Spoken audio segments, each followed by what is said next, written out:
Kwento ito ng isang dating katrabaho na nakaranas ng kababalaghan sa elevator ng isang sikat na TV network.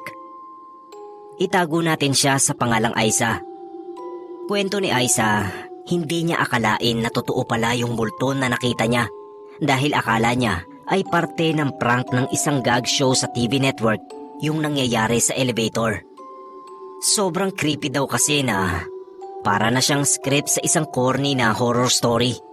Yun mismo ang sinabi niya. Kaya nga raw hindi siya natakot noong naroon siya sa elevator. Natatawa pa raw siya. Nagtrabaho si Aiza sa network na yon ng 4 na taon bilang writer para sa primetime news bago siya nag-resign at lumipat sa publishing house kung saan kami nagkakilala. Ang sabi niya, common knowledge na raw sa TV network ang mga kababalaghan na nangyayari. Hindi pa naman daw lumang-luma yung building kung saan siya nagtatrabaho. Pero siguro dahil malawak at maraming tao ay nakaka-attract rin ng iba't ibang entities. Mag-isa lang si Aiza na nakasakay sa elevator nung nangyari yung encounter niya. Maaga pa raw noon, around 2 in the afternoon, at bumaba lang siya para bumili ng merienda. Nakaharap siya sa salamin kasi all sides ng elevator ay salamin. Nang mapansin niya yung malabong imahe ng babaeng mahaba ang buhok sa bandang kanan niya. Paglingon daw niya sa likod, ay wala naman yung babae. Mag-isa lang talaga siya. Sobrang nakakatakot daw yung mukha noong babae. Parang nasobrahan sa Halloween makeup kasi distorted at duguan. Parang mask na lang daw. Pero ang pinaka nakakatakot na description niya ay sunog na naaagnas. Hindi daw niya malaman kung nasaan ang mga mata at iba pang facial features dahil wasak na wasak ang muka. Matatakot na raw sana siya kasi nasa salamin nga yung imahe at hindi kumikilos. Nakaputing dress pa raw. Stereotype ng white lady. Kaya naisip nga niya na prank lang ang lahat. Napailing na lang daw siya, lalo na noong nagpatay sindi ang ilaw sa elevator at may kumalabog sa itaas. Natawa na lang siya at nag-text na lang daw siya sa isang kaopisina para ikwento ang nangyari.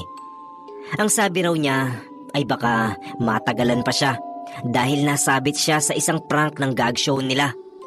Sabi pa nga raw niya ay kakausapin niya yung writers ng show dahil sobrang obvious na scripted yung prank. Ilang minuto daw na nagpatay sindi yung ilaw bago na ayos uli. At yun na yung time na nasa floor na nila si Aiza. Nag-peace sign pa raw siya sa CCTV bago lumabas. Pagpasok niya sa office nila ay nakita niyang parang nagtatype pa sa cellphone nito yung tinext niyang katrabaho. Natatawa pa raw dahil sa message niya. Pinalampas na lang daw niya yon at nakalimutan na nga niya. Hanggang sa makausap niya yung isang taga-gag show mismo. Nakarating daw pala sa mga yon yung nangyari sa kanya.